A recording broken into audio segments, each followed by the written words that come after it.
Então, gente, boa noite. Meu nome é Lohane, eu sou acadêmica do curso de Medicina da UEM e presidente da Alamug.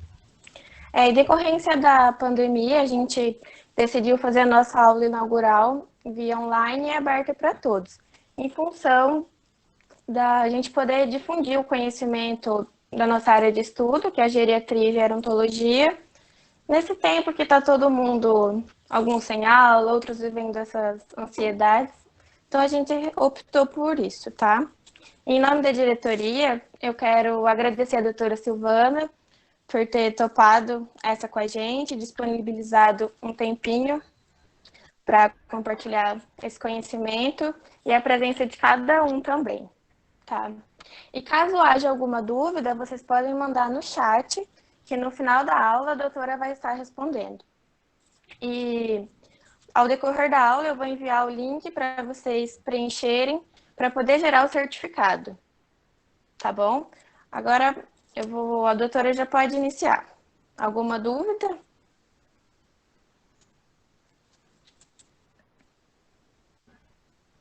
Tudo bem?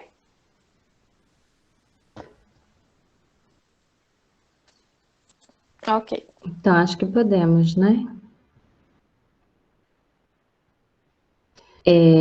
Vocês me ouvem bem? Agora eu vou fazer igual a você. É um pouco estranho essa vida de dar aula assim, né, para uma tela. Se alguém puder me dar só um retorno, se vocês estão me ouvindo bem, está saindo áudio. Sim, tá tudo certinho. Perfeito. Antes de tudo, eu queria agradecer aos organizadores, que, na verdade, posso dizer que eu estou orgulhosa de vocês, né? Quando eu virei geriatra, foi numa época em que geriatria era muito difícil. Para ser sincera, não era tão difícil, porque nós tivemos os pioneiros, né? Por exemplo, os English Boys. Um dos representantes é o Dr. Renato Maia, que faleceu esse ano aqui em Brasília, e que para fazer geriatria teve que ir para fora do país. A geriatria praticamente não existia no Brasil, ela existia pontualmente. Ela começou no Rio Grande do Sul, por um motivo muito óbvio. Afinal, o Rio Grande do Sul é uma cidade, como foi povoada por povos europeus, há uma mistura, mas isso acabou trazendo de berço a questão de você herdar populações que passaram a viver muito, que já vinham evoluindo num processo de envelhecimento lá na Europa, e que, apesar dos pesares, vieram aqui e carregaram consigo algumas coisas vinculadas, inclusive, a dietas, estilos de vida, e tanto que o Rio Grande do Sul tem uma Blue Zone, que é Veranópolis, que é uma cidade em que o envelhecimento populacional ele é marcante. Mas lá atrás, quando eu fiz geriatria, e eu terminei em 2010, lá na Escola Paulista, a geriatria ela não trazia tanta fascinação assim. Talvez porque a gente soubesse muito pouco ainda, e porque nós somos um país que envelheceu muito rápido.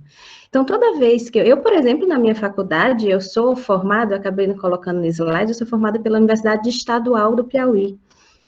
E fiquei orgulhosa por ter sido chamada também por uma outra estadual, mas bem mais distante de mim, né? Lá no Paraná.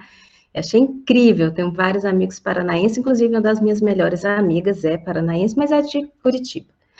E aí, quando eu fiz faculdade, Liga não existia praticamente. E eu fiquei extremamente tocada, porque eu acho que uma das funções que eu sigo e trago para mim mesma, depois que eu fiz geriatria, é que eu pudesse difundir a questão do entendimento para o envelhecer. Esse olhar um pouco diferenciado que quem é idoso precisa ter, porque afinal o idoso é um adulto que passou por tudo, mas ele traz consigo uma série de questões que faz com que esse olhar precise ser diferenciado.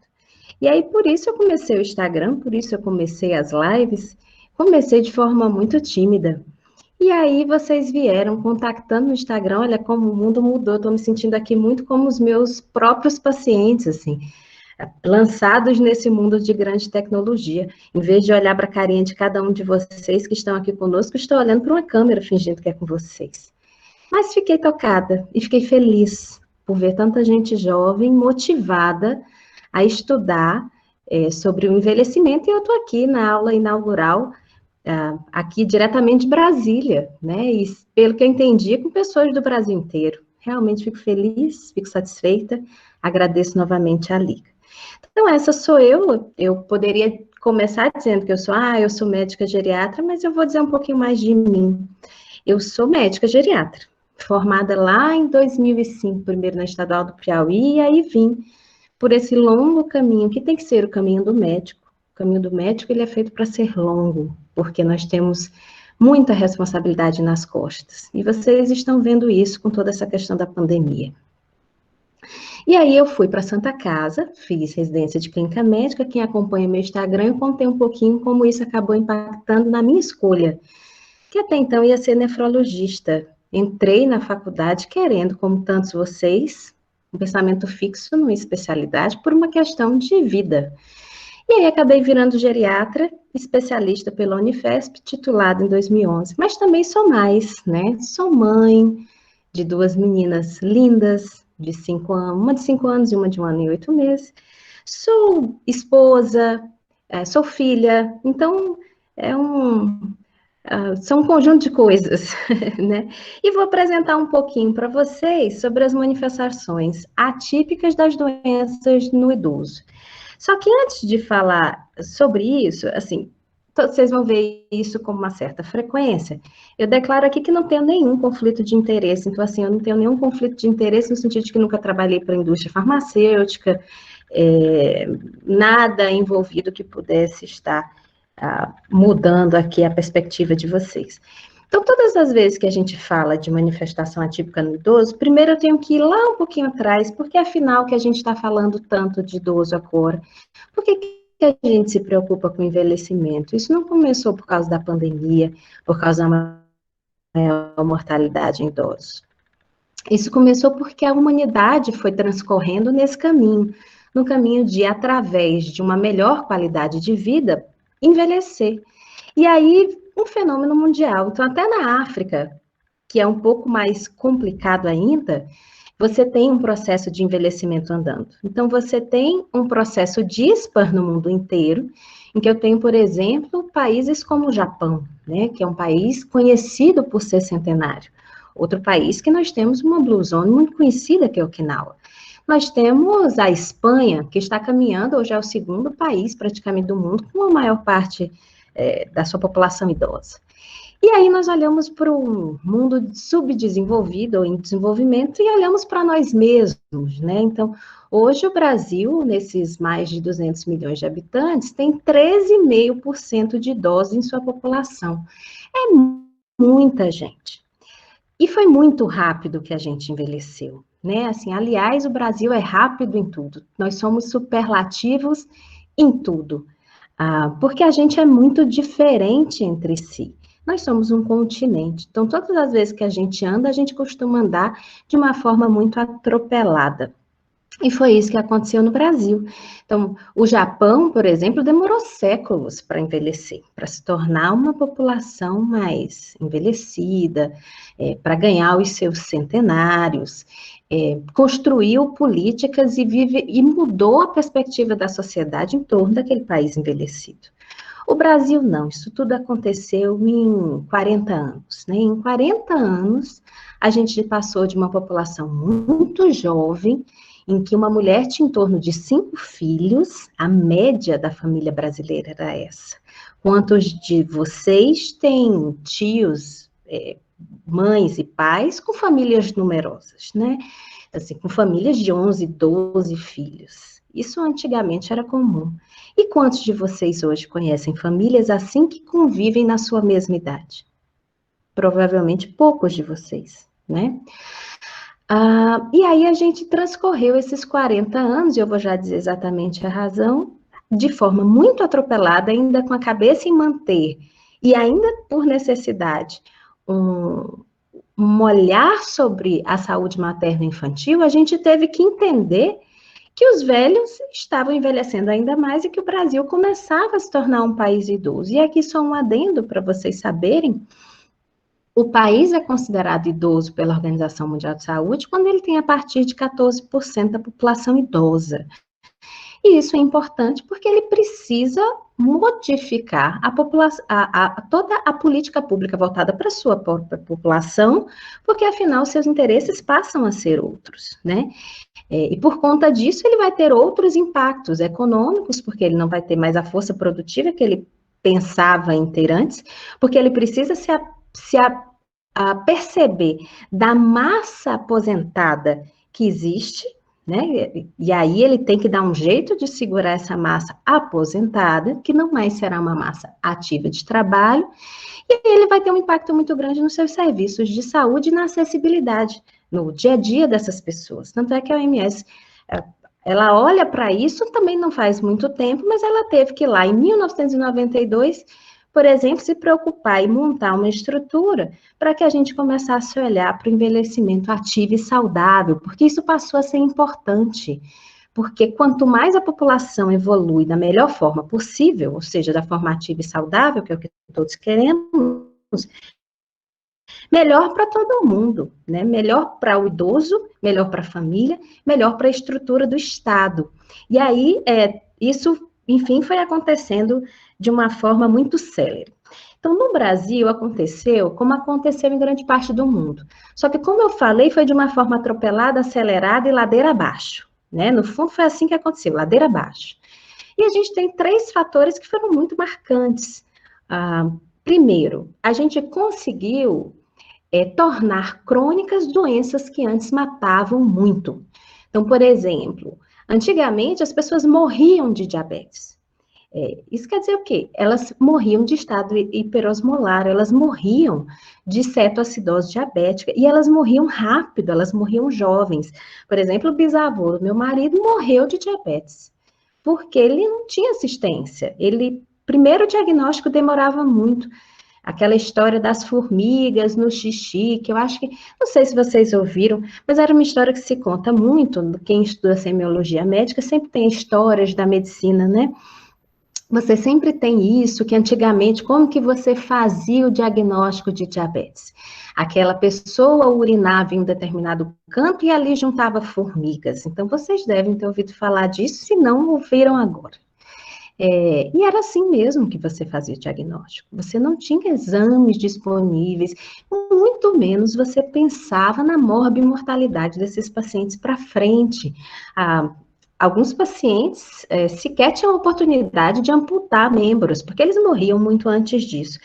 Só que aí veio a tecnologia, veio o acesso a determinados diagnósticos precoces, a gente começou a controlar, a insulina apareceu, começaram a aparecer os antidiabéticos orais, e pum, a diabetes passou a ser uma doença de cuidados paliativos, mas de cuidados paliativos cuja intenção de tratamento é o prolongamento da vida, né? E a gente foi muito eficaz nisso. Uma outra doença que isso aconteceu foi a pressão alta. Então, a hipertensão arterial passou a ter um olhar sobre ela é, inclusive, de muito mais fácil diagnóstico, e a gente passou a entender a importância de controlá-la de forma adequada. Mas a gente tem outras questões, por exemplo, a gente não só controlou, como em várias questões a gente dizimou, a gente passou a tratar, a gente passou a identificar doenças infectoparasitárias, que antigamente as pessoas morriam disso. Eu ainda cheguei a tratar uma alta infestação por Ascaris lubricoides. A famosa lombriga. Eu ainda cheguei a ver isso. Vocês provavelmente que são estudantes aqui conosco, eu acho que acredito que a grande maioria não vão ver isso na prática clínica, porque a gente tem vermífugo, porque a gente melhorou as condições sanitárias no país, apesar de ainda serem muito precárias. E aí, essas questões que antes matavam, as pessoas morriam. Fora isso, a gente tem o quê? Sarampo. A gente hoje voltou, mas antigamente a gente passou por muito tempo controlado. Poliomielite, varíola. Então, tudo isso a gente foi controlando a partir da erradicação por vacinas. E aí nós tivemos um impacto direto na queda da mortalidade, as pessoas começaram a ter acesso, inclusive, a serviços de saúde, e a mulher passou a ter um papel muito importante, porque a mulher passou a fazer parte da força de trabalho. Então, a mulher saiu de casa para trabalhar. E a partir disso, eu tive uma diminuição da taxa de natalidade. Ela passou a ter acesso a anticonceptivos, a métodos anticonceptivos, a orientação sexual. E aí eu tive uma queda de uma taxa de natalidade que foi de 5 para uma de hoje, por exemplo, que é de 1,5 por mãe, né? Então, é 1 a 2 filhos por mulher. Isso foi o que, e principalmente esses 3 primeiros fatores que vocês estão vendo aí, esses 3 primeiros fatores é que são realmente o de grande impacto. Depois disso, a gente teve a questão dos acessos a serviços de saúde, e aí vocês não são uma geração que viram a saúde brasileira antes do Sistema Único de Saúde. Antes do Sistema Único de Saúde, as pessoas só tinham acesso aos serviços de saúde se elas estivessem morrendo, porque elas iam para algum hospital para ter um atendimento, enfim, em vias finais, ou se elas fossem empregadas e fizessem parte de um sistema previdenciário que mantinha, inclusive, o sistema ambulatorial de atendimento, que era focado no atendimento por especialidades dentro de grandes ambulatórios. Então, não existia equipe de saúde da família, não existia atenção primária, não existia esse conceito de que você poderia ter um grande impacto na saúde das pessoas se você tivesse, por exemplo, uma política de prevenção e promoção de saúde, prevenção de doenças e promoção de saúde. Isso veio a acontecer depois da Constituição de 1988. Antes dela existia o famigerado INAMPS, que era esse sistema previdenciário, que era um instituto que era previdenciário de assistência à saúde. Antes disso, então, só quem tinha acesso eram esses, ou pessoas muito abastadas. E fora isso, claro, a gente teve o avanço da tecnologia dentro da medicina, o avanço diagnóstico, o avanço de tratamento. Algumas doenças que até pouco tempo atrás eram morte certa, por exemplo, melanoma, hoje são doenças que têm possibilidades terapêuticas, possibilidades terapêuticas de cura real. Então, a gente, principalmente para o câncer, isso tem sido uma realidade, tanto que quem não é oncologista tem muita dificuldade de acompanhar essa evolução. Então, aqui eu trago para vocês um pouquinho do que já é a nossa, uma comparação, né, do que já é a nossa estrutura mundial. Porque a gente está em 2020, talvez isso mude com o Covid, a gente ainda não sabe. Porque, querendo ou não, quando você vai ver a pandemia, ela não tem um impacto de mortalidade em números absolutos tão grande assim em todas as faixas etárias, mas talvez ela tenha nessa faixa etária mais idosa. A gente vai ter que esperar para ver se esse impacto vai existir de uma forma tão grande. Mas dá para vocês compararem muito bem como as coisas, aquela pirâmide clássica que ela tem um formato mais triangular, ela vai realmente tendendo a virar uma pirâmide que não é pirâmide, né? Que é um quadrado, em que eu vou tendo um alargamento aqui do ápice. E aí vocês podem comparar um pouquinho do que é a nossa realidade brasileira, isso porque a gente nem tem a nossa realidade aqui mais próxima do que é a realidade japonesa.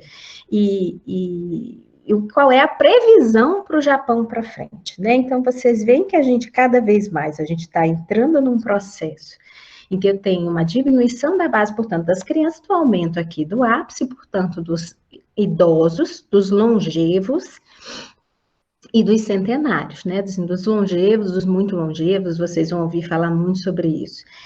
E aqui é a pirâmide japonesa, que é assim desde 2004. Na verdade, desde 2004, eles já são uma estrutura em que você já tem um impacto muito grande dessa população idosa, e a projeção deles para 2050 é que 40% praticamente da população deles seja idosa.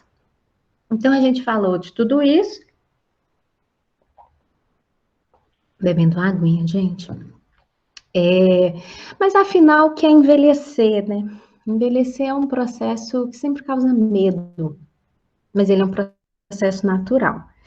Ele é um processo natural e ele é inerente a todo mundo que é vivo. Tudo que é ser vivo envelhece.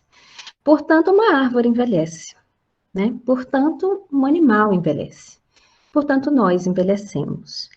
E ele é um processo progressivo, biológico, intrínseco, ou seja, faz parte de ser vivo. E ele é universal, então ele vai afetar todo mundo.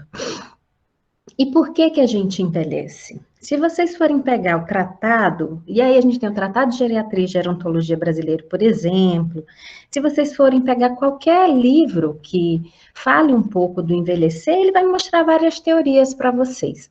Mas hoje aquilo que a gente considera que seja a teoria mais validada é que a gente envelhece, porque à medida que o tempo passa, nós vamos sofrendo uma série de agressões na estrutura finalzinha ali do nosso DNA, bem na pontinha, a gente vai passando pelo processo oxidativo, a formação de radicais livres, todas as invasões que a gente tem por processos outros, por exemplo, vírus, bactéria, tudo isso vai gerando um ambiente em que eu vou tendo cada vez mais, com o passar da idade, uma diminuição desse tamanho do telômero. O telômero seria o nosso relógio biológico. Isso acontece por quê? Porque, assim, para a gente manter o telômero no mesmo tamanho, eu preciso da manutenção da enzima, que garante a replicação dele, e celular, que é a telomerase. Então, tudo isso que vai agredindo, que a gente vai produzindo, que é um processo, é como se fosse é um mal necessário, né? Tudo aquilo que é excretado ali dos processos celulares, eles vão diminuindo a produção da telomerase e, portanto, o telômero ele vai encurtando, encurtando, encurtando, até que vai chegar numa hora que ele vai desaparecer e, portanto, aí acabou a nossa vida. De uma forma muito en passant, seria assim. Mas a verdade é que o mais importa é que o envelhecer, ele é um processo único. Então, apesar de eu saber de forma biológica, de uma forma muito segura, o que vai acontecer no envelhecimento, o processo de envelhecer, ele é diferente para cada indivíduo, porque nós vivemos de forma diferente entre a gente. Então, assim, as oportunidades de vida que eu tive são diferentes das oportunidades de vida de uma outra pessoa.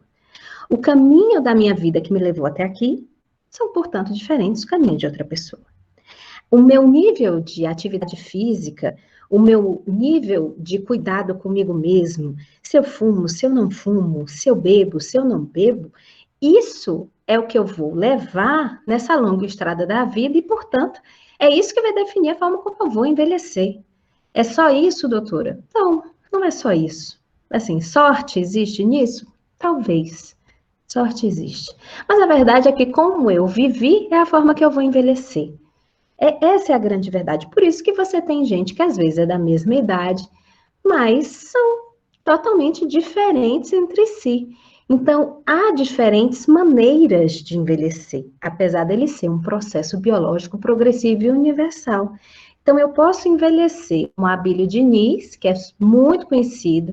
Então, assim, quem já viu falando, toda vez que eu dou aula, eu acabo usando essa comparação, né? Se você tem idosos como a Abílio Diniz, que tem quase 90 anos, que é corredor, que é uma pessoa muito bem sucedida dos negócios, e você tem idosos que tiveram um AVC, que tiveram uma demência, que ficaram acamados, que às vezes fraturaram um fêmur e não tiveram as mesmas oportunidades de reabilitação. Então, portanto, cada um vai envelhecer de uma forma única. Se a gente for pensar os tipos de envelhecimento, eu tenho um mais clássico, né? Que é fácil saber que uma pessoa é idosa pela idade dela, né? Então faz sentido falar de envelhecimento cronológico. Então, por exemplo, hoje no Brasil é considerado idoso quem tem a partir dos 60 anos. Por quê? Porque nós somos um país em desenvolvimento. Em países desenvolvidos é a partir dos 65 anos. Por quê? Porque isso tem a ver com a vida da pessoa, né? Com as oportunidades, com a qualidade de vida que ela tem. Tem países que, por uma questão de política pública, inclusive, estão mudando isso, pois vocês devem ter visto que a Itália, um pouco antes de tudo isso começar do Covid, ela tinha mudado, acho que para 75 anos. Eu tenho um envelhecimento biológico, que a gente vai mostrar um pouquinho disso para a gente chegar porque que tem as manifestações atípicas. Social, que é porque há uma mudança no meu papel da sociedade, e o envelhecimento psicológico, né? Que algumas pessoas advogam, por exemplo, que Vinícius de Moraes nasceu velho e morreu jovem, por causa das suas ideias. Só que a gente vai se ater aqui ao envelhecimento biológico. E ele é importante por quê? Porque realmente quando o tempo passa e a gente vai envelhecendo, e a gente começa a envelhecer, dizem que é quando a gente nasce, é verdade. A gente começa a envelhecer aí, mas o impacto grande do envelhecimento, ele vai chegar por volta dos 30, 40 anos. Que é quando eu começo a ter uma diminuição das minhas reservas funcionais, uma alteração de vários mecanismos de controle das atividades das minhas células, isso tem impacto no funcionamento e na estrutura dos tecidos. E isso é chamado de senescência, ou seja, de envelhecimento normal. Fora isso, eu ainda tenho o impacto das alterações patológicas que podem vir com mais facilidade nos órgãos e sistemas de quem está passando pela senescência. O nome disso é senilidade. É o que acontece, por exemplo, envelhecer. Eu tenho, não sei por conta da senescência, mas pode vir a senilidade e acrescentar uma hipertensão arterial nesse processo, então eu tenho a junção das duas coisas. E isso é extremamente importante, porque essas alterações que vão vir com a senescência, elas é que vão fazer as manifestações de doença serem diferentes, por exemplo, na maior parte dos idosos. E aí eu vou destacar que assim, a senescência, a gente poderia dar uma aula só disso, porque eu tenho alteração em todos os sistemas, mas eu vou destacar para vocês algumas coisas. Eu tenho a alteração da minha constituição corporal. O que quer dizer isso? Então, assim, eu tenho uma diminuição, eu tenho uma alteração da minha composição. Então, eu perco massa magra, eu perco percentualmente água corporal total. E isso tem um impacto, por quê? Porque eu perco o músculo, eu perco a água que está dentro das minhas articulações, por exemplo. E aí faz todo sentido, por que idoso sofre tanto com queda, com osteoartrose? E eu tenho um aumento percentual do acúmulo de gordura corporal. E aí, vocês percebem que alguns idosos têm aquela gordurinha na frente, né? Com mais facilidade. Eu tenho uma alteração, portanto, da minha reserva funcional, que é aquele minha capacidade intrínseca de responder a necessidades, a qualquer coisa que desequilibre ou ataque o meu organismo.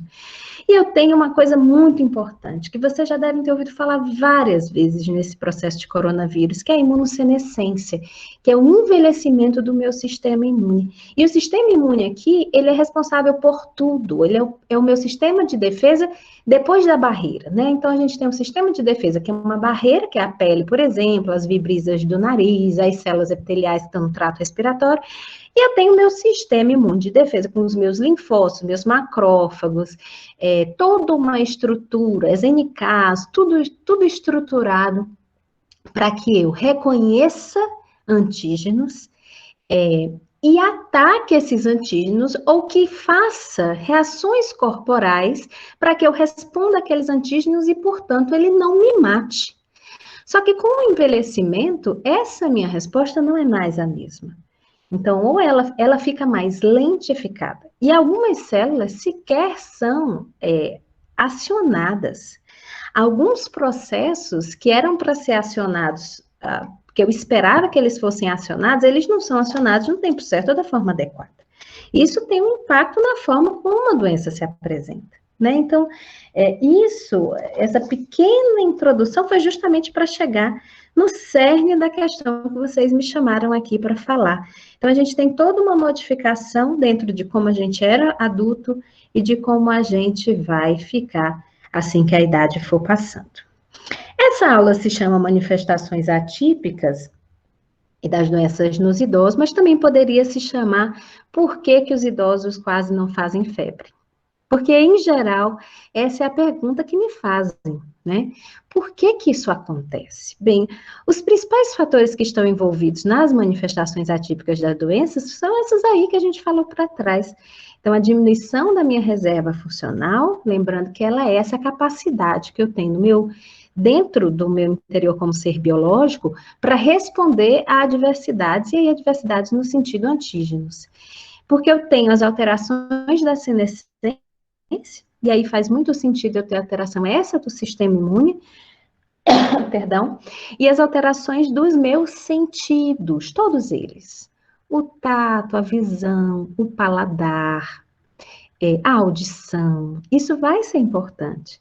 Porque eu tenho alterações no meu sistema de barreira, então o meu turgor cutâneo não é mais o mesmo, então nem sempre eu vou conseguir identificar algumas coisas que eu procuro no adulto, eu não consigo identificar no idoso, né? As multimorbidades, o idoso, ele tem uma particularidade que vocês, assim, quando a gente está na faculdade, a gente é treinado para nós fazermos uma anamnese em que eu pego todos os sinais e sintomas que estão presentes naquele momento, eu junto numa caixinha de Pandora, dou uma balançada e de lá sai um diagnóstico único que vai me justificar tudo o que aconteceu para trás, tudo que o paciente me contou, tudo que eu vi no exame físico. Esse é o pensamento normal da nossa formação. Na geriatria, não é assim. Por quê? Porque, em geral, o idoso, ele tem as alterações da senescência, portanto, do envelhecimento normal, as alterações da senilidade, portanto, do envelhecimento patológico com as doenças, então, ele não tem só uma. Então, quantos idosos vocês conhecem que é hipertenso, diabético, que mais? Ai, gente, tem glaucoma, é a história da vida da gente, né? Tem osteoporose, tem uma hiperplasia prostática benigna, outros têm uma obstrução arterial, então eles têm tudo isso junto ao mesmo tempo, de uma só vez. Tem uma insuficiência cardíaca junto, e já tem uma insuficiência renalzinha ali, aí ele cai com frequência, aí ele não está bem adaptado, porque ele ainda não fez a cirurgia de catarata, porque a catarata chegou. Então, assim, o idoso, eu não posso pegar os sinais e sintomas dele e colocar dentro dessa caixa e fazer, portanto, o seu diagnóstico. Então, eu tenho muitas doenças que conversam entre si e para muitas doenças, em geral, a gente usa muitas estratégias farmacológicas que também são um problema, que aumenta o risco de interação entre elas. Então, a questão de eu posso ter a interação entre as drogas, a interação droga-doença, a interação entre doenças, e tudo isso pode interferir para as manifestações. É um dos fatores que faz a manifestação vir atípica nos idosos. Quanto maior a minha idade, mais isso acontece. Por quê? Assim, especialmente depois dos 85 anos, justamente por aquela questão relacionada a minha reserva funcional, né? Os idosos mais idosos, eles tendem a ter mais tudo isso que eu apresentei aqui. Os idosos mais idosos, eles tendem a apresentar mais, por exemplo, transtorno cognitivo. Aumenta a chance de ter Alzheimer. A partir dos 80 anos, a gente vai aumentando isso quase em PG, né? Assim, a gente vai aumentando isso numa progressão quase exponencial, é uma coisa bem grande. E quando eu tenho um transtorno cognitivo prévio, eu aumento a chance, contribui para que apresente uma manifestação atípica. E por que é importante eu saber que isso pode acontecer? Bem, porque é sempre importante eu entender que aquilo é um sinal e reconhecer precocemente para que eu possa tratar o mais rápido, para que aí eu tenha menor morbimortalidade. No fundo é para isso. Porque se eu não sei que existe, eu ouvia muito na faculdade a história do ditado, que é assim, quem não entende o que procura, nunca entende o que acha, né? Então, se você não sabe o que você está procurando, como você vai entender o que você achou? Isso não vai acontecer. Então, por isso que é importante você reconhecer de uma forma precoce que aquele idoso, você não pode ficar esperando que ele tenha o habitual. Isso agora tem sido uma grande dor de cabeça para a gente que é geriatra e para os emergencistas. Porque, por exemplo, não é fácil reconhecer COVID em um paciente idoso. Não é fácil, não é fácil. Aqui nesse quadro, eu apresento para vocês as manifestações atípicas mais comuns. E eu destaco especialmente o delírio. Vocês vão ver, dá para dar uma aula inteira só de delírio, eu vou passar bem por cima de tudo isso aqui, assim, para que vocês saibam, a gente vai conversando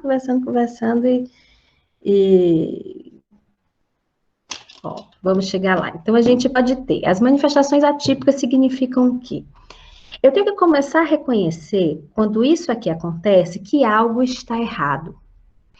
E que esse algo está... E aí a responsabilidade minha, como médico, sair atrás de que causa é. O que está... Qual é a etiologia? Então, eu preciso reconhecer que quando uma dessas coisinhas aqui acontece, é um sinal de alerta. E aí eu tenho a obrigação de procurar qual é a causa que está gerando isso aqui. Porque nem sempre é simples. Nem sempre é simples.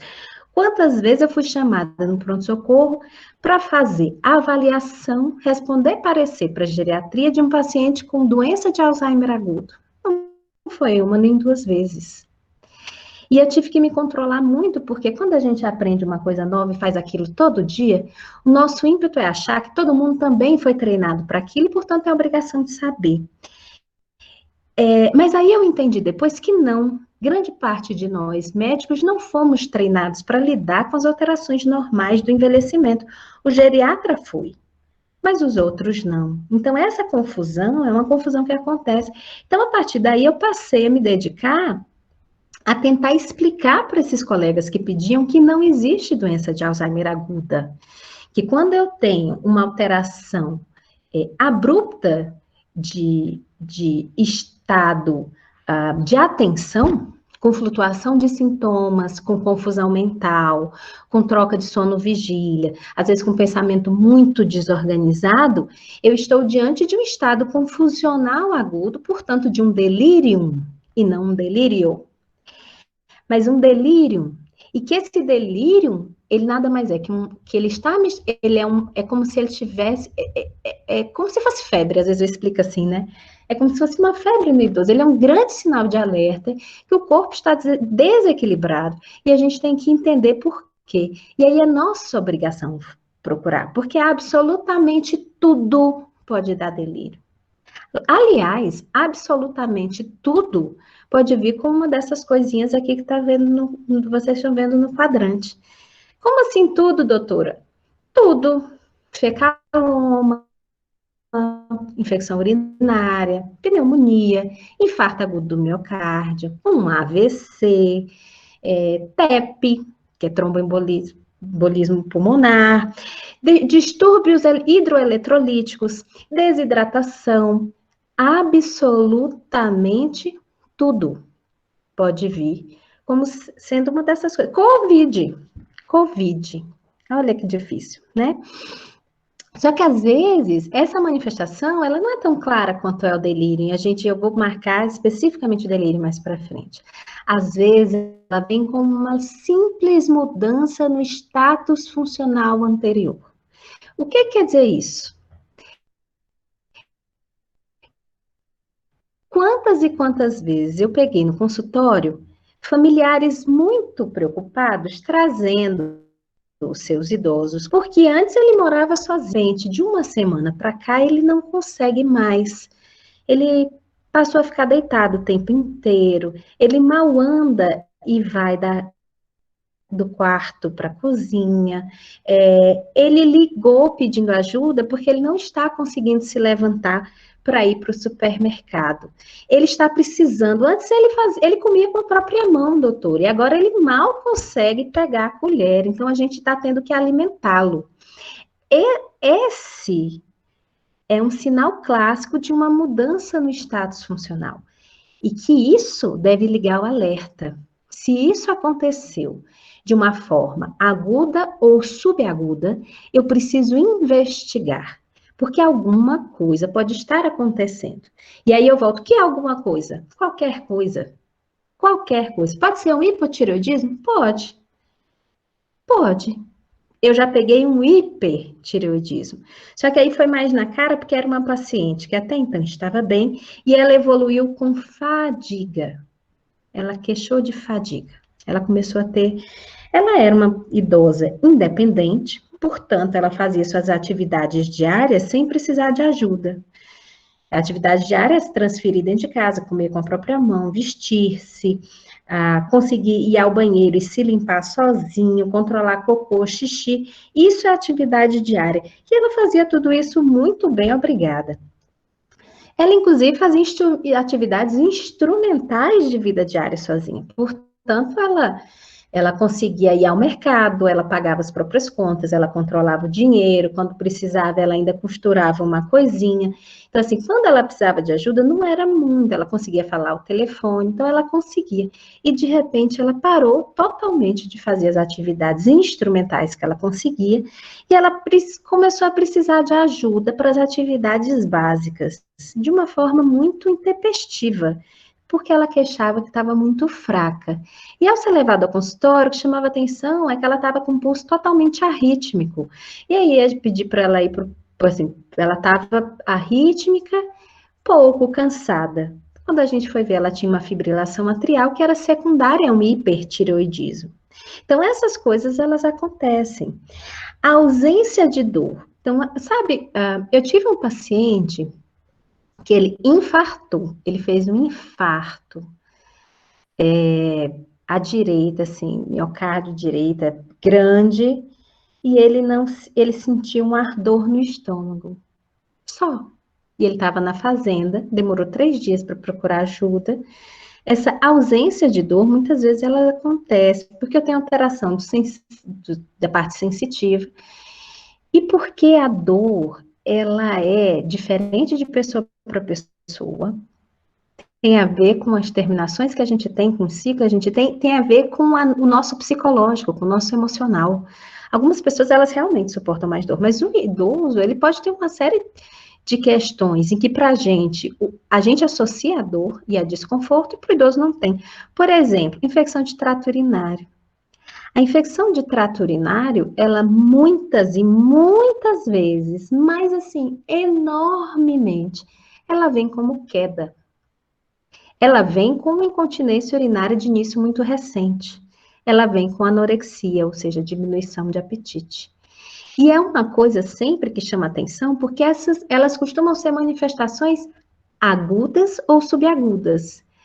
Mas às vezes, por algum motivo, esse idoso, por exemplo, morava sozinho, e aí ela pode estar lá há meses e ninguém percebeu. Então, todas as vezes que vem um paciente, uma paciente principalmente, porque qual é o problema? Para começar, o idoso, até o próprio idoso, tem muita dificuldade de reconhecer a incontinência urinária como um problema médico, especialmente as mulheres. Elas acham que isso é normal de envelhecer. E aí, sendo normal de envelhecer, o que que acontece? Elas não dão importância para aquilo dali. Elas se escondem, elas têm vergonha, elas sequer falam isso na consulta. Só que a avaliação geriátrica ampla, ela é ampla mesmo. Então, eu tenho todo um checklist em que eu vou perguntando as coisas de uma forma muito ativa. E perguntando as coisas de forma muito ativa, muitas vezes eu tenho que perguntar da urina. E como que está a urina? Está doendo? Está ardendo? Não. E escapa na calcinha? Várias vezes elas disseram não. Elas dizem que não estão sentindo nada. E aí, quando eu pergunto se escapa, a resposta é positiva. Ah, doutora, escapa. Tem que usar um absorvente ou fralda para sair? Ah, eu uso 2 absorventes noturnos, porque incomoda bastante. Eu tenho vergonha. Eu parei de ir na hidroginástica. E aí, a próxima pergunta é, faz quanto tempo que isso acontece? Por quê? Porque se o início ele é recente ou de poucos meses, eu preciso de uma avaliação de urina, né? Então, assim, um EAS ou urina 1, cada lugar do Brasil chama de um jeito. Então, esse quadro aqui, eu não sei, mas assim, acho que tem como deixar isso guardado, não se preocupando, tirar fotos se quiserem, mas isso para a gente guardar. Então, todas as vezes que eu tenho essas manifestações, elas são manifestações-chave para que eu procure o problema. E o problema pode ser tudo. Pode ser vários. E aí eu vou mostrar uma coisa para vocês. Esse artigo é bem recente. Ele saiu no Jornal Americano de Geriatria. E olha aqui, não sei se vocês estão conseguindo ver. É justamente sobre um tipo de manifestação atípica como Covid, queda. É uma idosa que caiu, e assim, de 83 anos, e ela foi levada para o hospital assim. E no final, esse artigo ele tá salvo, ok? E ela se queixava só de uma leve tontura que ela tinha desenvolvido no dia anterior. E aí, quando eles foram ver, ela tinha uma saturação baixa E aí eles foram para a tomografia, tinha sinais de Covid, e aí realmente o teste deu positivo. E isso acontece? Acontece. Acontece sim. O que a gente vê no COVID especificamente? O COVID em geral, ele vem com pelo menos 2 sintomas, isso eu acho que todos vocês já sabem. Em mais de 80% deles, os pacientes vêm com febre. E aí, em geral, os sintomas são respiratórios, especialmente pulmonares, porque coronavírus, esse SARS-CoV-2, especificamente tem um tropismo muito grande pelas células pulmonares. Sabe como um paciente meu fez Covid, que a gente descobriu? Ele se sincopou em casa, ele fez um desmaio em casa. Do nada, pá! E aí, foi levado para o hospital e mais uma dessas coisas. Foi feita uma tomografia, não me perguntem, porque eu não sei se ele tossiu, eu não sei, foi uma tomografia de crânio. Eu só sei que o santo do radiologista desceu. E aí, quando ele desceu, ele fez a tomo de pulmão, de tórax. E tinha achados. E aí a gente conseguiu confirmar. Mas hoje o que eu vejo é assim, para mim o que tem me chamado a atenção é que geralmente eu não espero febre no idoso. Mas com Covid alguns fazem.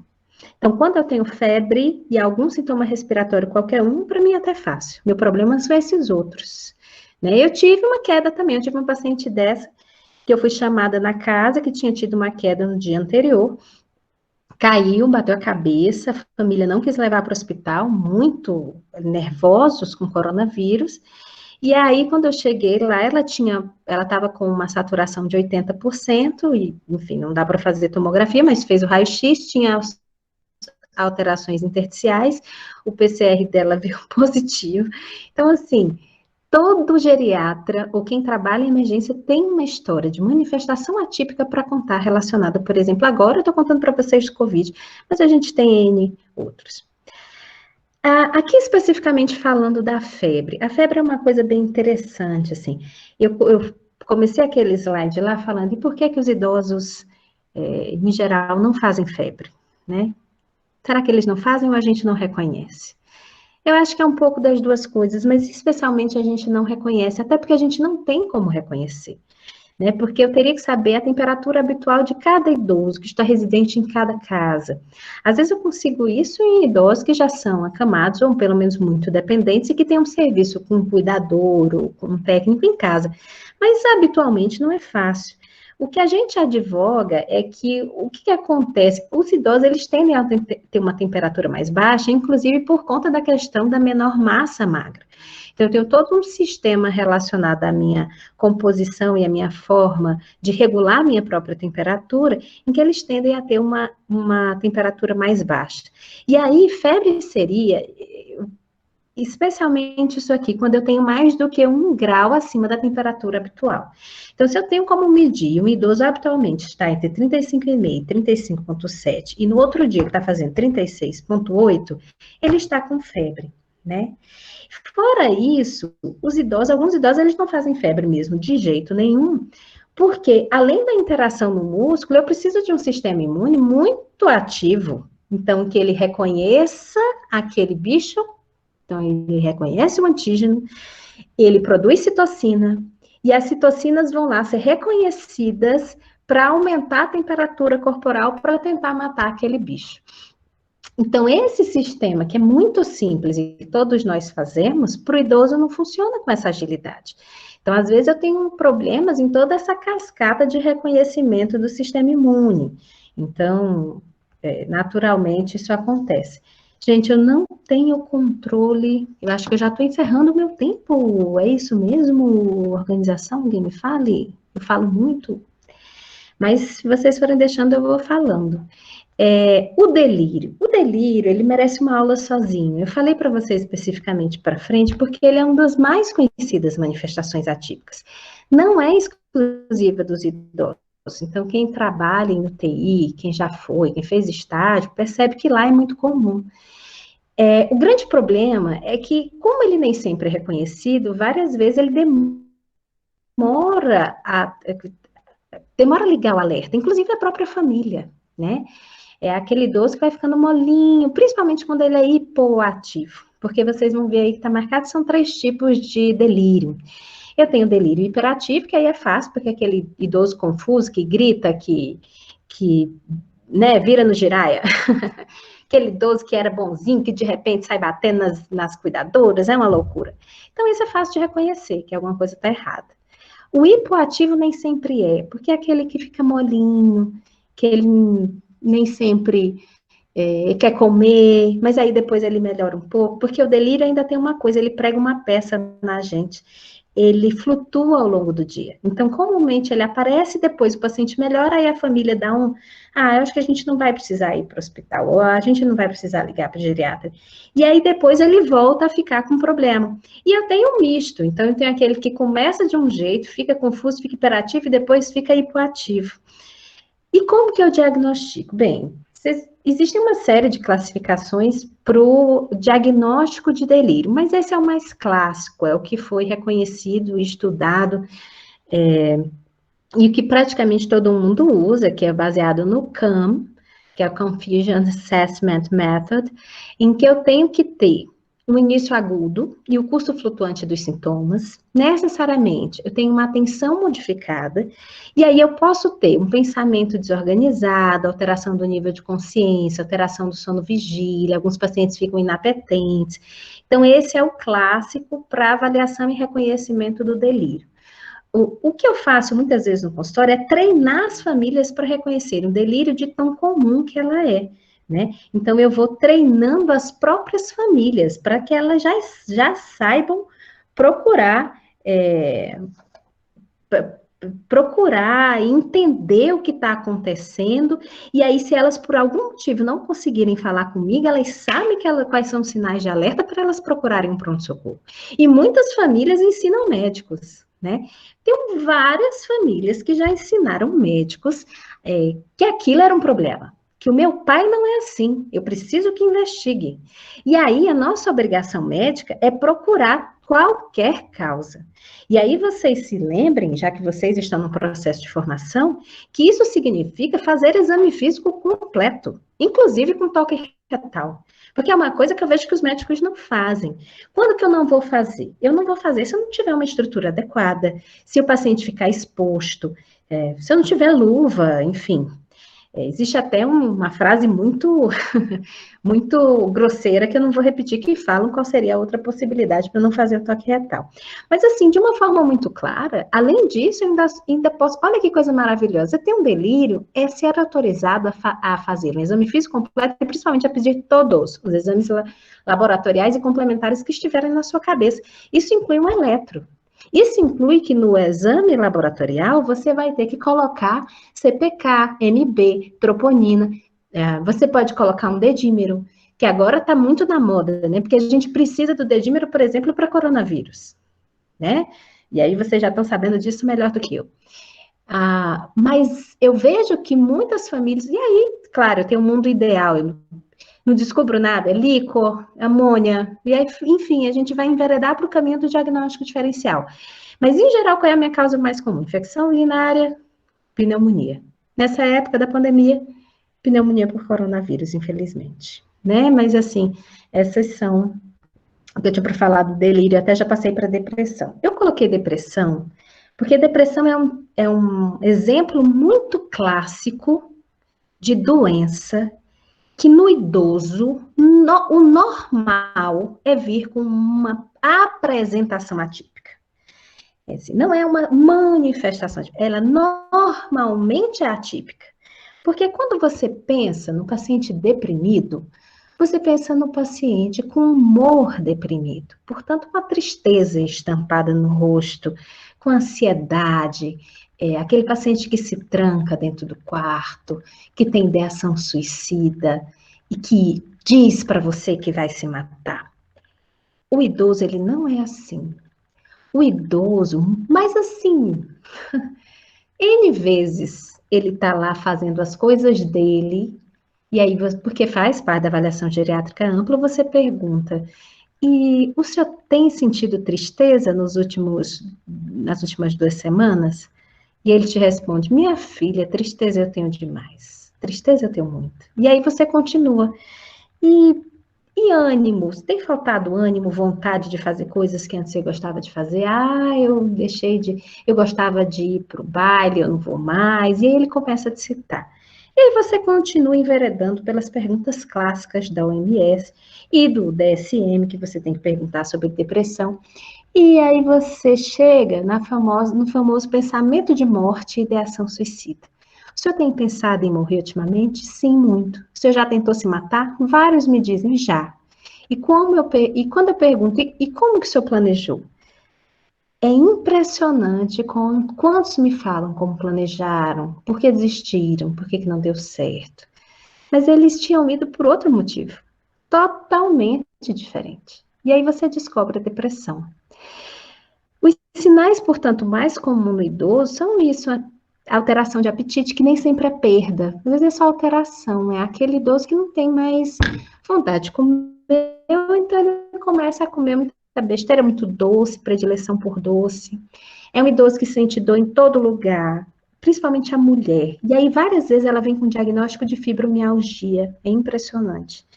E aí, quando você vai fazer, você faz os trigger points, e aí você faz aqueles pontos que são pontos aleatórios e elas continuam sentindo dor.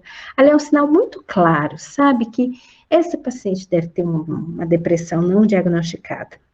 Alterações de sono, especialmente a insônia.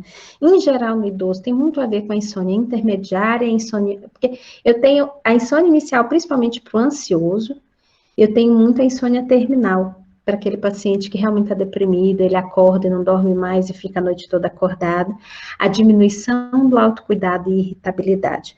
Uma coisa que também acontece no idoso é a famosa depressão psicótica, que é quando o idoso abre o quadro depressivo com quadro psicótico de início tardio. E aí eu tenho que tratar a psicose junto com a depressão. E é um quadro muitas vezes confundido com um transtorno demencial, né? Transtorno cognitivo. E não é infrequente, infelizmente. Especialmente quando o idoso ele já tem uma personalidade tipo B, quando ele já é um idoso, que é um esquizoide, que envelheceu. Ou uma coisa que a gente tem pego são assim, aqueles Aspergers que já tinham um transtorno de espectro autista antes, então, às vezes ele é confundido com um esquizoide ou um esquizoide social, e nunca foi diagnosticado. Lembrar que os TES têm uma descrição muito recente, são pessoas com muita dificuldade social e eles tendem à depressão e pouco vínculo afetivo familiar. Eu acho que eu estou finalizando, esse é um dos últimos, eu também vou colocar que a desidratação como uma doença que, em geral, a apresentação ela é atípica no idoso. E por quê? Por quê? Porque o idoso ele tem menos sensação de sede. Então, vocês vão ver os avós de vocês. Todo idoso que você conhece não bebe água o suficiente. Ah, mas ele não quer beber água. Aí fica as famílias enlouquecidas querendo que aquele idoso, aquela idosa beba água. Ela não vai querer beber água. Porque ela não tem sensação de sede, mudou tudo nessa boca. Inclusive, a constituição dessas papilas gustativas que nos dão um paladar. Né? Há uma alteração do turgor cutâneo, que em geral é quando a gente vê, se houver uma alteração da cognição, que acontece mais com a idade, aí ele não reconhece mesmo, né? Então, várias vezes, quando que a gente vai ver a desidratação? Quando esse idoso cai. Quando ela, não é pelo turgor, né? Às vezes você chega lá, é um idoso que sabe uma coisa que tem uma relação, e isso eu ainda não encontrei em literatura, mas assim, eu vejo muita desidratação associada à vontade de comer doce. Aquele idoso começa a comer doce demais, que não tinha isso antes, aí você vai, pede para beber mais água, ele melhora, é impressionante. Então, acho que era isso. Eu me estendi bastante. A Liga aí me ajude a seguir nesse caminho. Espero que vocês tenham gostado, porque é um campo vasto, né?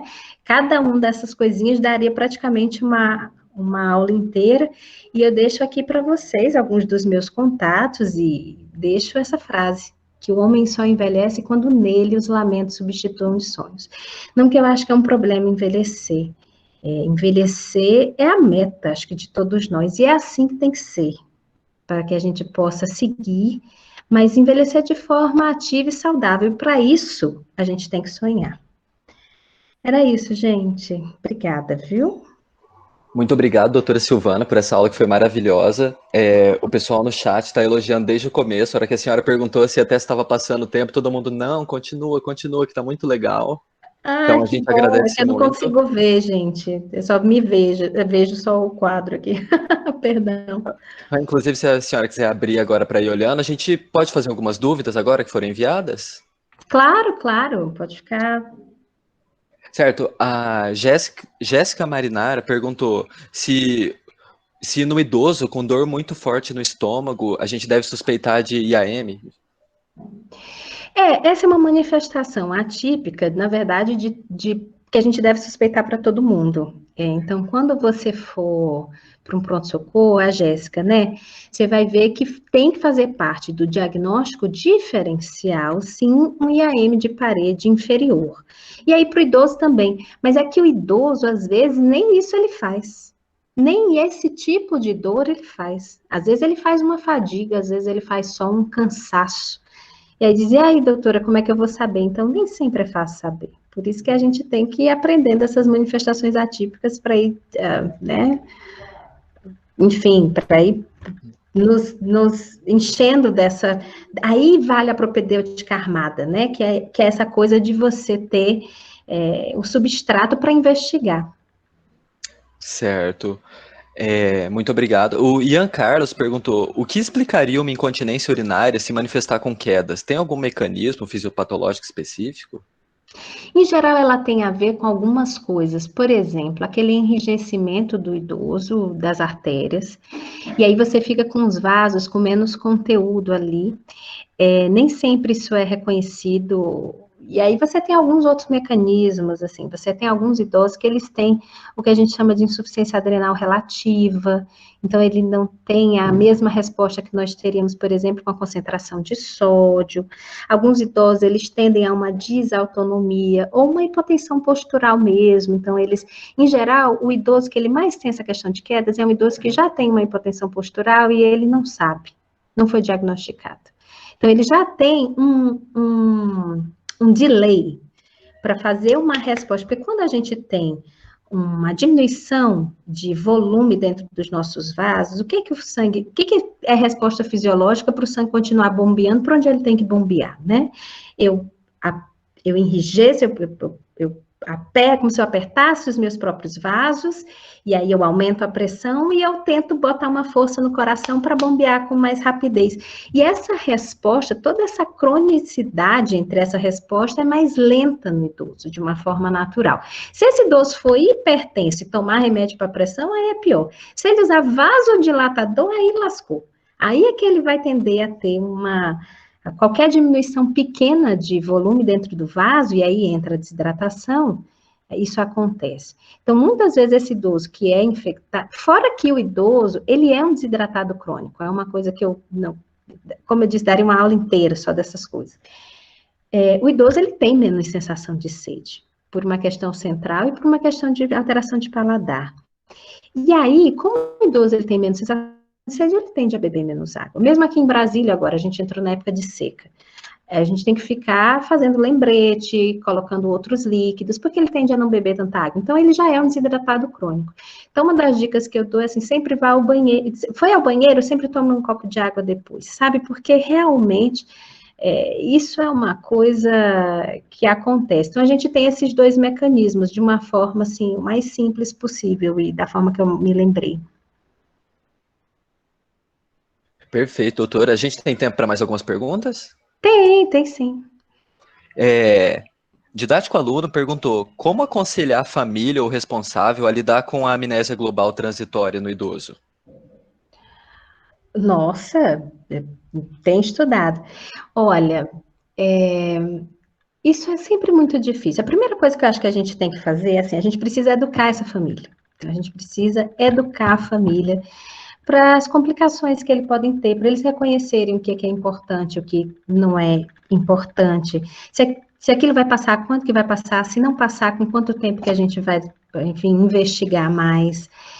Eu acho que aí você vai ter que treiná-los, né? E perceber essa família, porque algumas famílias, elas precisam, inclusive, de um suporte psicológico para elas absorverem o que você coloca e precisam de suporte emocional. e às vezes ela precisa do psicólogo junto para que elas consigam absorver essas dificuldades e entender o que há de vir. Mas eu acho que principalmente para tudo, não é só para a amnésia transitória global, é para tudo.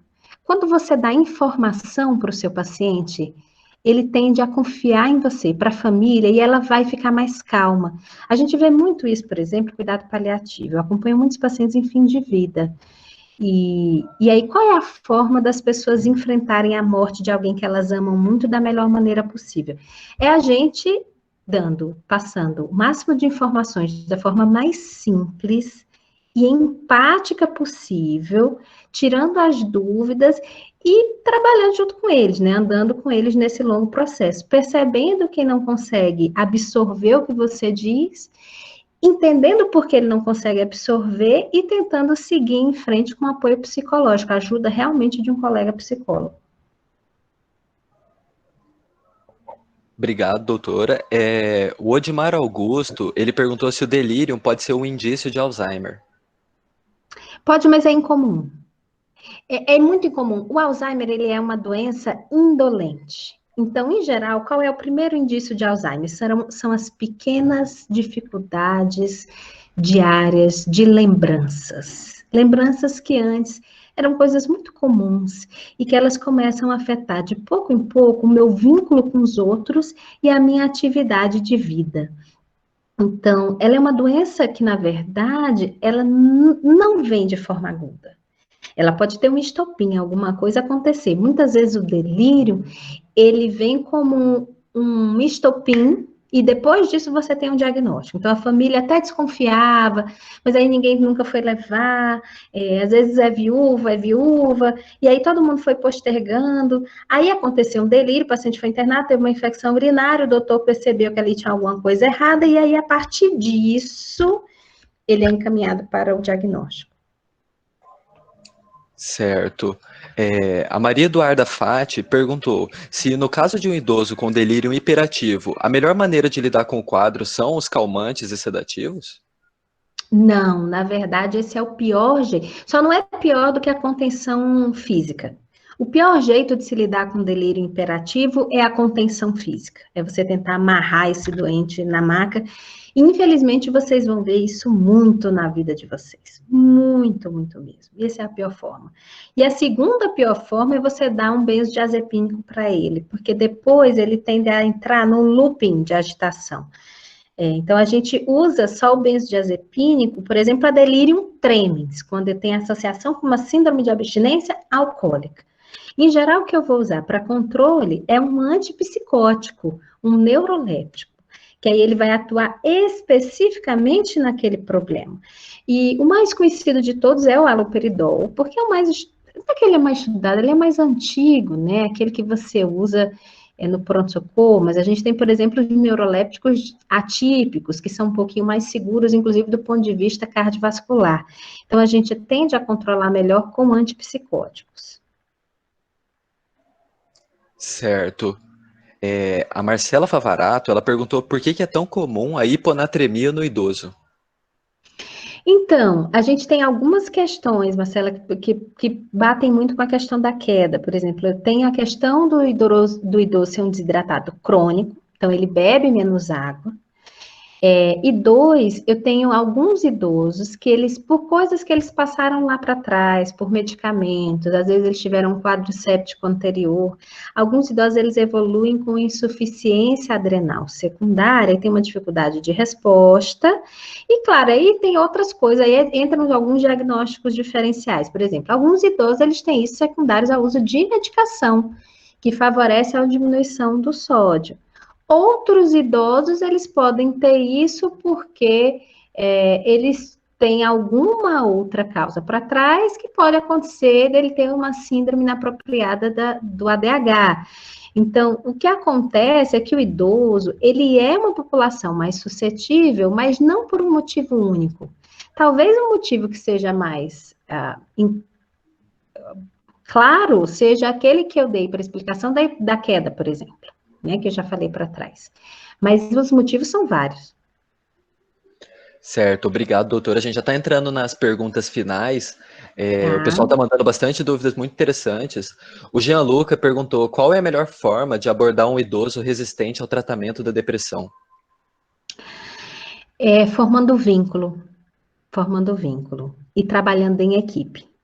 Vocês vão ver que quem se interessa, geriatria nunca está descolado de gerontologia por um motivo, porque trabalhar com idoso significa trabalhar com equipe. E segundo, porque você tem que criar vínculo com aquela pessoa. Isso quer dizer o quê? Que você tem que olhar para ela como ela é, com a vida que ela teve, tentar entender a biografia dela. Colocar-se na frente dela, não como algumas pessoas, alguns colegas fazem. A gente é formado, às vezes, para ser o dono absoluto da razão e da verdade. A geriatria, ela tira isso da gente, e os cuidados paliativos também. Por quê? Porque o cuidado da geriatria, o cuidado do cuidado paliativo, ele é um cuidado centrado na pessoa, na história de vida que ela teve. Quer dizer que eu vou esquecer da doença? Não, mas quer dizer que eu posso trilhar um caminho diferente para conseguir tratar a doença se aquilo foi importante para aquele paciente. Porque alguns pacientes podem escolher que aquilo eles não querem tratar. Então, você vai ter que formar vínculo. Talvez, e aí você vai precisar de uma equipe. Você vai ter que construir um caminho. Se ele te der a oportunidade de construir com ele, né? Porque senão, se não teve aquela empatia, você pode, inclusive, sugerir para a família, que eles caminhem para um outro colega. Às vezes isso acontece. Então, eu já tive que encaminhar paciente para outro colega, porque tinha uma questão, por exemplo, pacientes árabes, às vezes tem muita dificuldade para aceitar não ordem, não é isso, mas aceitar serem guiados por mulheres, né? E aí eu tive que encaminhar um paciente para um colega geriatra homem, porque culturalmente ele aceitaria melhor. E a resposta foi ok, e a família entendeu. Então você vai precisar dessa sensibilidade. Obrigado, doutora. A gente vai entrar nas duas perguntas finais aqui para encerrar. A Emily Santos perguntou quais os aspectos a gente deve ter mais atenção para fazer um bom exame físico no idoso. Emily, o que acontece? O exame físico do idoso, ele não diferencia tanto do adulto, porque seria o exame físico ideal, mas algumas coisas a gente esquece. Com o passar do treinamento, a gente vai fazendo uma anamnese muito dirigida no adulto. Então, se ele sente dor de garganta, eu olho a garganta. Se ele está sentindo uma dor ao respirar, eu vou escutá-lo. No idoso, eu não posso ser assim. Então, eu necessariamente tenho que... A avaliação geriátrica ampla, ela é uma avaliação diferente, porque além do que o idoso me fala, eu também procuro coisas específicas. Então, por exemplo, eu tenho que fazer otoscopia. Eu tenho que ver se esse paciente tem rolha de cerume, tem alguma coisa que pode estar afetando e piorando a presbiacusia dele, que é a alteração que já vem da audição com o envelhecimento. Então, eu tenho que dar uma olhada na cavidade oral, ver se ele usa prótese ou se ele tem dentes próprios, se ele tem lesão, como que ele está fazendo a escovação dessa prótese, porque uma coisa que é muito comum é eles escovarem com pasta de dente, o que é inadequado. Como que está essa língua? Como que está essa cavidade vocal? O restante eu vou fazer igual, mas aí eu vou me ater numa coisa que em geral a gente vê pouco. Por exemplo, os pés. Então, eu tenho que olhar os pés. Os pés do idoso, eles tendem a ficar mais plano, eles tendem a ter mais ceratose, eles tendem a ter unhas por conta da queratina mesmo, as unhas vão ficando maiores e tudo isso vai ficando mais difícil dentro do calçado e propicia quedas. Então, eu tenho que olhar entre os dedos para ver se não tem tinha, se não tem fungo. Por quê? Porque isso também pode gerar quedas. Eu tenho que ver os pulsos, porque alguns pacientes, eles podem ter alterações por obstrução arterial crônica que ninguém diagnostica, porque às vezes eles não sentem dor, eles não se queixam de dor. Então, assim, é um exame físico normal. E outra coisa, várias vezes você vai ver o geriatra, ele vai desce o paciente, a gente começa a olhar todas as pintas que esse paciente tem, todos os sinais, para alertá-los para começar a mandar. Esse tem que ir lá no dermato tirar, isso aqui não vai dar certo. Então, a gente olha tudo, mas a gente dá um pouquinho de importância a esses pontos que nem sempre o generalista faz. Obrigado, doutora, pela explicação. E agora, para terminar, inclusive com chave de ouro, a Gabriele Alves perguntou como alcançar um envelhecimento ativo e saudável e como incentivar isso nos idosos. Isso é uma aula inteira, Gabriela, enorme. É uma coisa que eu sou apaixonada. Quando você fala de envelhecimento ativo e saudável, você fala necessariamente de um envelhecimento independente e autônomo. E aí, como que eu faço isso? Lembra que eu falei que para envelhecer, a gente envelhece como a gente vive. Então, se eu vivo bem, eu envelheço bem, claro, na maioria das vezes, né? Tem coisas que são uma loteria, são acidentes, acontecem, ou são, enfim, da vida. Mas, de uma forma geral, eu espero que eu envelheça como eu vivo. Então, se eu posso dizer uma coisa, o que é que vai manter a minha autonomia e a minha independência? Que eu envelheça da melhor forma possível, sim. São os pilares da vida saudável, né?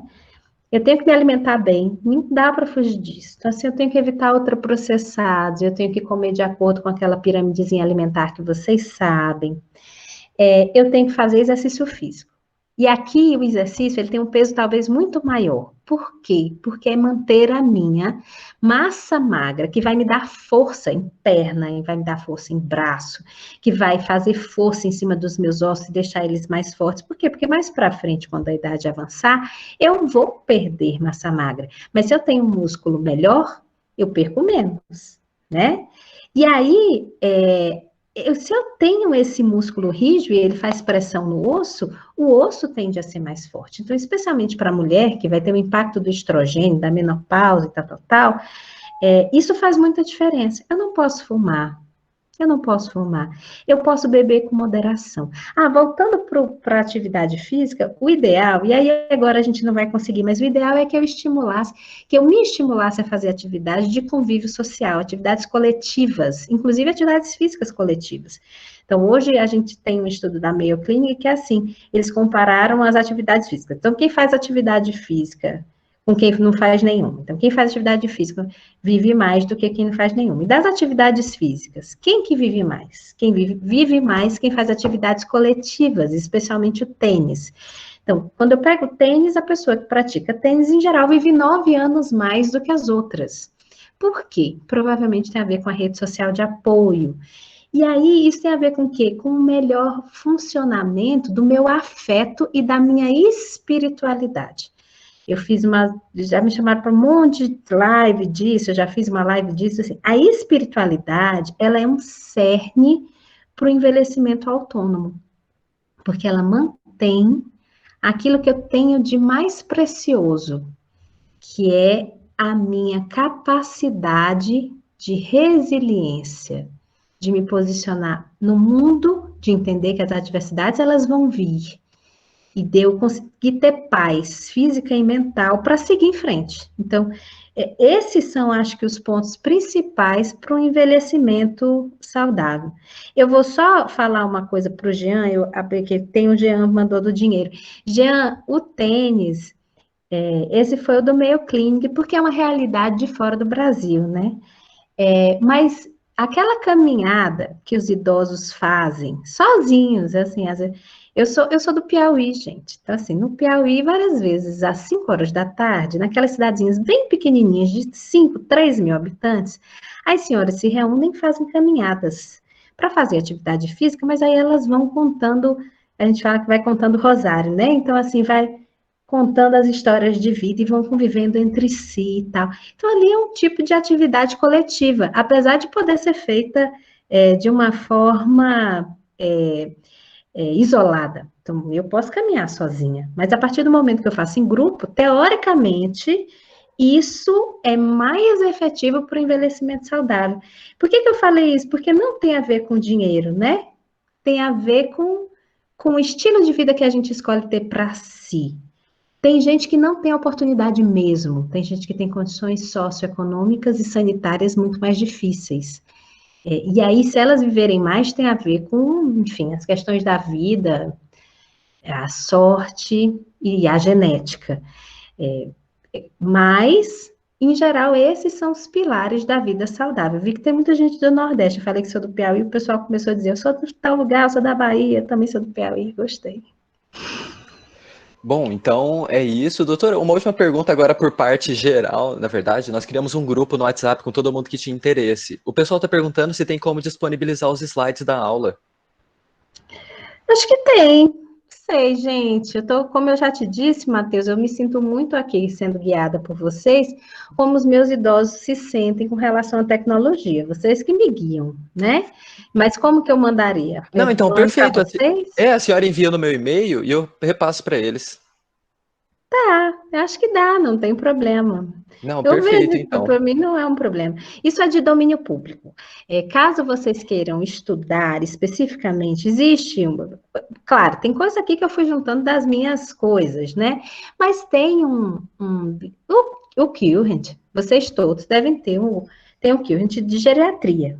E lá tem um capítulo que se chama Manifestações Atípicas de Doenças em Idosos. Pronto, vocês também podem pegar lá. Tá bom? Perfeito, então. Muito obrigado, doutora Silvana. A gente gostaria de Eu que agradecer agradeço. mais uma vez pela aula excelente, por a senhora ter tirado esse tempo para nos dar essa aula, apesar dos contratempos que aconteceram. Muito obrigado de novo. A LAMUG, Liga Acadêmica Multidisciplinar de Geriatria e Gerontologia da UEM, aqui de Maringá.